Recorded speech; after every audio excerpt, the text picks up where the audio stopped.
Hello gamers, Agafor here with a hunting guide for DayZ standalone. As I'm sure most of you know, animals were added to the most current stable patch 0.45. From these animals we can gather pelt and raw meat. The only use for pelt at this time is making courier bags by combining rope with pelt. However, when I added sticks to upgrade it, the backpack mysteriously disappeared. I had the same result with boar and deer pelt, so for now do not upgrade it. The other resource from animals is raw meat. This can be used on fireplaces or gas stoves to create edible food. Eating raw or burnt meat will make you seriously sick. You can survive it, but barely. The different types of animals are wild boars, deers, rabbits, hens, goats, and cows. Animals spawn in a radius around every town or major landmark such as castles, and always spawn in the exact same place on server restart. You'll mostly find them in fields as 1, they spawn in fields, and 2, they are designed to not collide with objects in the world such as trees or buildings, but they can still walk through walls and trees. Of all of the animals, cows give the most nutritious meat. It's so nutritious that it's one of the best foods in game. Here are 3 locations where cows spawn. You'll get so much meat here you can start your own butcher's shop. You will usually find cows in herds of 3 or 4. Killing cows and boars is really easy as they run slow, but the deer are much faster. You may be tempted to use your gun on a deer, but there's really no need.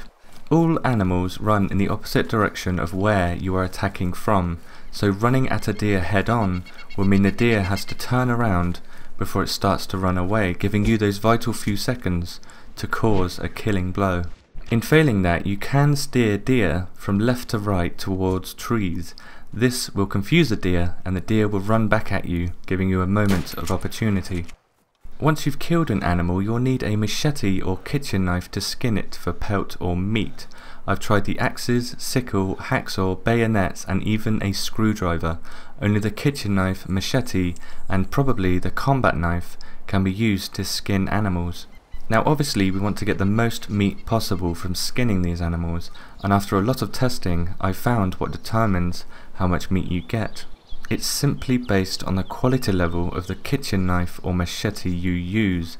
It didn't matter how I killed the animal, I always got the same percentage of meat that was relative to the quality level of the knife or machete.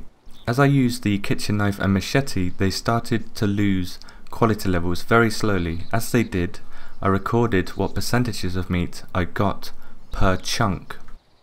Here is a graph with a line of best fit displaying my results. As you can clearly see, the quality level of the knife or machete has a huge effect on the percentage of meat chunks you get from an animal. There also seems to be no differences between the knife or machete. However, this is where gathering meat gets complicated. You can skin animals multiple times until they disappear. The lower the percentage of the chunks of meat, the more times you can skin it. Now obviously with a pristine knife you would save a lot of inventory space, because in skinning one cow with a damaged knife made my inventory fill up with 40 chunks of meat from one cow. But the real question here is, does skinning with a higher quality level knife or machete yield more meat in total?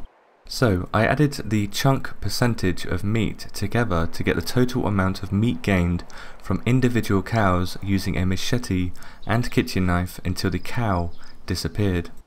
Here are the results. Strangely enough, using a damaged knife or machete yields the most amount of meat, but you will need 40 inventory slots to carry it all, which is quite demanding. If you don't have much inventory space, a pristine knife or machete is your best bet, while a worn knife or machete is somewhere in between these two. Obviously from these results, using a badly damaged knife or machete is a very bad idea, yielding the least amount of meat among 56 chunks. As a conclusion, I would highly recommend using a pristine knife or machete to gather from animals. 8 slabs of meat at 70 to 80% will keep you well fed for a very long time. I'm going to follow up this guide next week with a cooking guide. If you haven't yet, follow me on Twitter. I post news about my videos, you can ask me anything, and you can even suggest videos. The link is in the top of the description. Thank you for watching, happy hunting, and I will see you in the next video.